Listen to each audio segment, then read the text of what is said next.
কি রথ? না না, ওখানে খুব ভালো করে।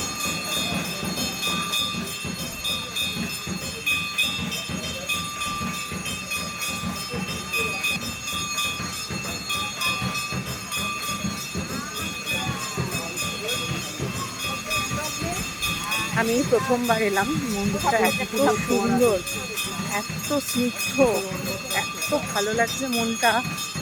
এই যে মন্দিরটা, মায়ের মুখটাও একদম অন্যরকম, মানে মা কালীর মুখের থেকে একটু চোখগুলো টানা টানা, খুব সুন্দর, খুব ভালো লাগছে। তোমরাও বলবো, সবাইকে সাজেস্ট করবো যে এখানে আসার জন্য। এটা কি চিন্তামণি কিছু একটা,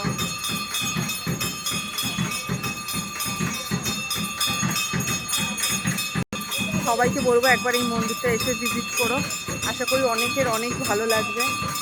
খুবই সুন্দর, খুবই সুন্দর, খুব ভালো লাগছে আমার।